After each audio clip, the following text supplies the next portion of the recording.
Hello everyone, this is Scorpion again, and welcome to the halfway mark. Episode 8. The reason I say the halfway mark is because, well, you'll know. Of course, 8 times 2 is 16, and there's like 16 chapters in part 1, so yeah, we're halfway through.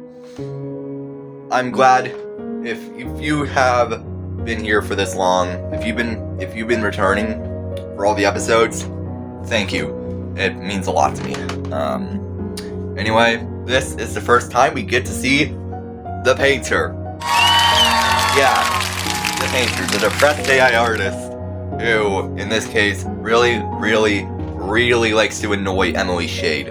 Like, a lot. So, I think I can do a pretty good painter voice if I try. Hold on. And, yeah, here we go. Let us begin going halfway through. Okay. Oh yeah, do note that, if you remember that Painter likes to call Emily the knockoff toy, or that knockoff toy, that'll come in handy when it comes to this. Chapter 8.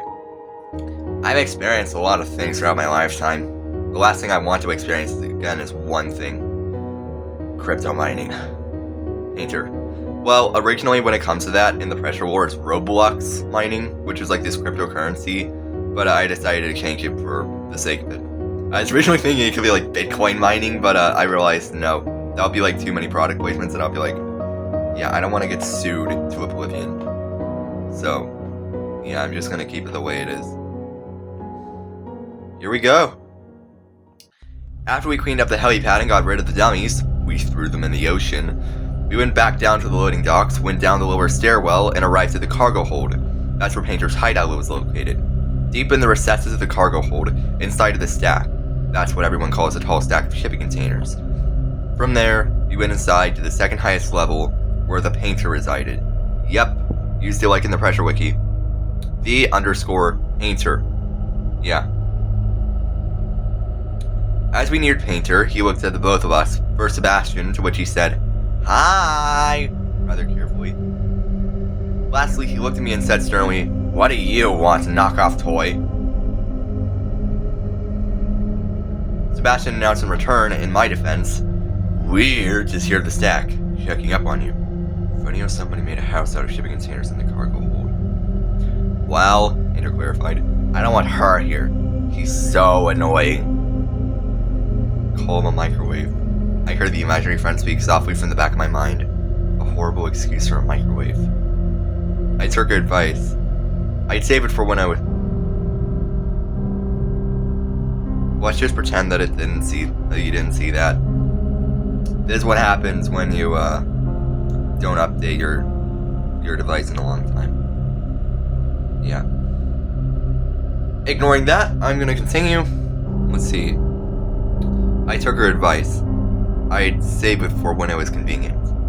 "Hey," I barked in a defensive voice, seeing the red aura of static in my peripheral vision. "What makes me so annoying to you? I just mind my own business." "Well, let's go for the checklist. You're the worst pal I've ever had. You're not even nearly as street smart as Sebastian, and he's a fishman and a poet's shirt. You're ugly, you irritate my sensors just by existing, and you're honestly a steel cat." The damage practically exploded out of me. I felt the imaginary friend glitching at the edge of my vision. "I don't want to hear another insult out of your speakers, or I'm going to smash a weak screen of yours in." You know that's an empty threat, right? You know that you'd never actually do that to me, right, Emily Shade? I looked at him calmly. "Yes, I know, Painter. That is a rather empty threat, yes." "There's my point right there," Painter explained. "You're too timid to even try. Admit it, you're basically a sentient doormat." Yeah, you're right. I am a bit timid, thanks to my mental health being on the rocks. But still timid nonetheless. "Again, there's my point," Painter explained. "But honestly, who hurt you, Emily Shade?" "You know, Painter, I hate to say this, considering the fact that I like to see the two of you bicker every now and then, but that crosses the line." Sebastian growled and miffed. It's not cool to ask about the stability of a lady's mental health, especially if that lady is Amelia Shade. He looked at me with those last few words and winked. Fine, Finn responded, giving up. I'm done, I give up. Oh, and Emily Shade? I looked at him. Yes? His screen changed from a neutral expression to a smug-looking face in a flash. You're boring. So boring you make me want to overclock my circuitry. My look of shock morphed into a look of pure anger. I hate you, Painter. You know that, right? Yes? Yes, I do. His smug look never even changed the slightest, even as he said what he was about to say next. Idiot. You disgust me. I spoke through gritted teeth, though still keeping my cool. You horrible excuser microwave. As I said that, I could hear the imaginary friend giggling like he heard good gossip. That was for you, I thought. Hey, interrupted, looking hurt. That's not fair, you can't do that. Can you? His look of insult changed to a look of consideration in a heartbeat. I looked at him with a smug smile of my own. Yes. Yes, I can. This look of consideration changed to a look of petty anger. I hope you die, Amelia Rosemary Shade. I hope you die a slow death. He doesn't mean that. Sebastian muttered, grabbing me by the arm as I clambered to tear Painter out of the wall and grab him to hurl him out of the stack. Swearing up a storm at him in 2 languages, I decided to get the last word. This is not over, Painter! This is not over! Crazy woman, Sebastian mumbled under his breath. I told Roscoe to put her in the jar. The rage vanished as quickly as it came, being replaced by a cold spike of dread. The jar? I asked, my eyes wide. No, not the jar. Anything but the jar.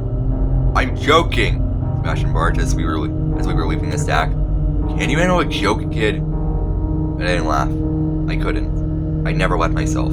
I just kept walking, my boots echoing against the transition from cold steel of the stack to the colder concrete, and the smell of stagnant water and oil of the cargo hold. Behind us, the bulkhead lurched before the door shifted to closing. I knew that Painter didn't care. He didn't even look at me. He just reopened his drawing interface, trying to kill time to distract from the crypto mining, remarking the fact that he just told me that he'd hope I'd die, and shrugged it off like it was just water under the bridge. The imaginary friend was humming in my head, her voice dripping with the same fear that I felt. Roscoe Anton. He's the one who has his eyes on the deep, isn't he? If we end up in the jar, Emily, we don't come back out. We just stare at ourselves until there's nothing to see but the static of the noise. I shuddered at the thought. When you were in the jar, you never knew who was on the other side of the window that encased you like a specimen. It could be a researcher, a prisoner, a guardsman, an executive. It could be a monster. Or, in this case, it could be my father, taking note of my ever-falling tears.